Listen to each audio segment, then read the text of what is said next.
What is up guys, I'm back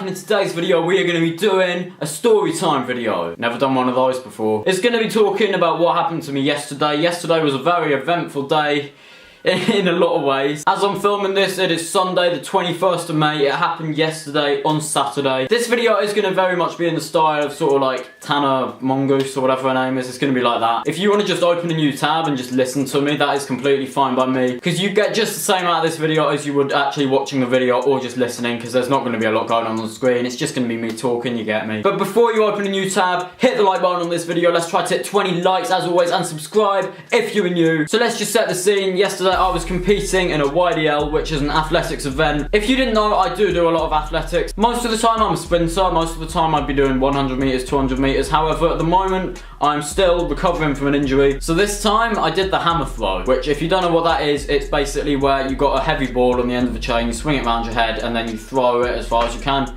That's literally it. Now what I had no idea about was the fact that this track was set on a military base. Like literally the biggest military base in the UK, or one of the biggest military bases in the UK. About halfway there, my dad just said to me, "You know this track's on a military base, don't you?" I had no idea. I wasn't worried though. I just thought it would be fine. I was expecting it to be a lot smaller than it actually was. When we were about 5 minutes away, all of the roads were just surrounded by barbed wire. It looked like a prison on the way in. We drove for about 5 minutes through a road that was literally just barbed wire on either side. It felt like we were going onto some illegal ground. Eventually, we reached this gate and these two men, both with real guns, and they were wearing camouflage as well. They were wearing like a proper army costume and they genuinely had real guns. Oh my god, I was scared. My dad, who I can imagine was even more scared because he was the one driving, he drove up to the gate. He asked if we'd gone to the wrong place because we were here for the athletics event. The moment he put his head out the window, they lifted their guns like properly. They were pointing at him. Oh my god, I had never seen a real gun before. They opened the gate, they directed us to where it was. We drove through very slowly. We saw all like the cadets and that training. It was so weird. Like I'd never been to like an environment like that. So once we drove in, we parked up and we got into the athletics track, which was also surrounded by barbed wire. I kind of relaxed a little bit because I saw my coaches, I saw like all my mates from athletics. They were all there, so like I suddenly felt a bit more relaxed. I left all my stuff where I was and I went over to the hammer throw. I did the event. I actually came second in my division, which was very good. My dad was doing the official measuring for it and he nearly got hit by a hammer on the head. So he nearly died twice in one day. I think that's a new record.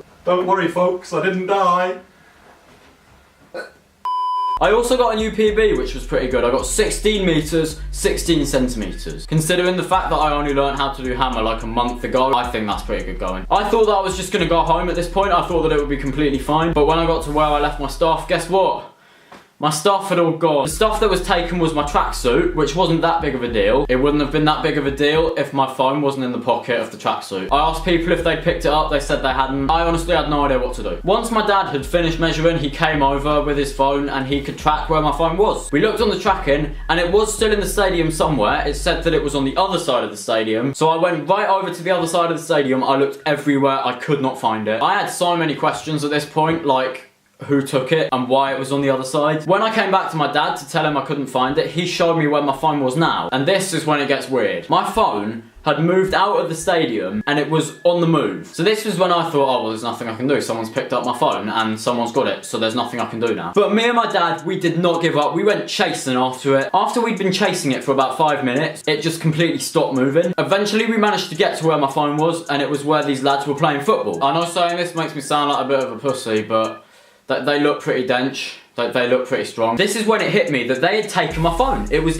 right there. It was in the pile of their bags. They had taken my phone. This was when I literally had no idea what to do. I can't just start looking through their bags looking for my phone. They'll come and bang me up for that. I can't just go through their bag and look for my phone. What my dad did was he rung my phone on his phone so that we could hear it. We couldn't hear it in the pile at all. Then he looked on the tracking again, and my phone was back in the stadium. So this was when I was starting to lose my patience a little bit. We ran all the way back into the stadium. The tracking said that it was exactly where it was before. I looked everywhere again. It wasn't there. There was nothing we could do. So what we did was we went to where lost property should have been to see if it was there. It wasn't there either. We went to the woman with the microphone who was giving out the announcements and things. We asked her to give out an announcement saying that if anyone had a pair of tracksuit with a phone in it, come and hand it back to us, please. We waited for a little while, but no one handed anything back. This was when I was starting to get a bit worried, because I was already on the edge because 2 guys had already pointed guns at us on the way in, and now I just completely lost my stuff. I started to just completely lose my patience. Eventually, one of the people who were with our club on that day said that they could track my phone because they had Find My iPhone, and I have an iPhone. When we looked on Find My iPhone, it said that it was in exactly the same place. It had been over an hour. I was getting really tired, to be honest. I was just ready to leave and say that I'd lost my phone. This video probably does make me sound really like, I don't even know the right word, like millennial, I guess. The fact that me losing my phone is such a bad topic that I had to make a video about it. Around this point, something hit me. Maybe the military people had it. Maybe there was like a rule about no phones on like the military base or something. I didn't say that to anyone around me, but like that was kind of what I thought. Luckily, what you can do with Find My iPhone is you can play sounds. So what we did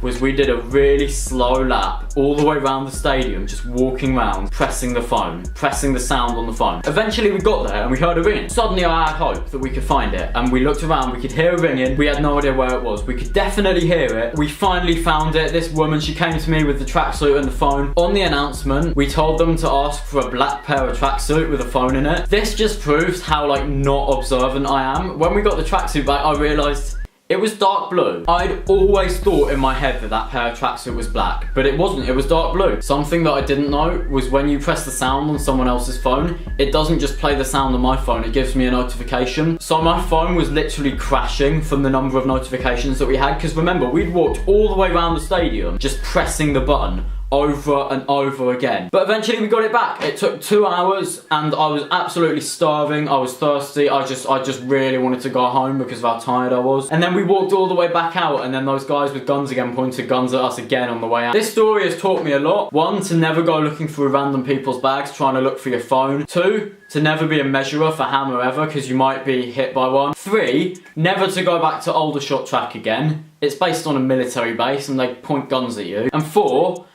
never ever leave my stuff just on a random seat. Like, to be honest, I still have no idea how it ended up with those random people. These random people on a completely different club just gave it back to us. We got no explanation. I just took my phone and went, oh, cheers, bye. Look, what's he doing? What the So that is the end of this video, guys. I hope you liked it. I hope this story was entertaining for you. Hopefully you can all learn from it. I certainly have learned from this story. If I didn't, I'd have to go back to my Nokia brick, and that's just not really something I want to do. So like, comment, subscribe, and I'll see you next time. See ya!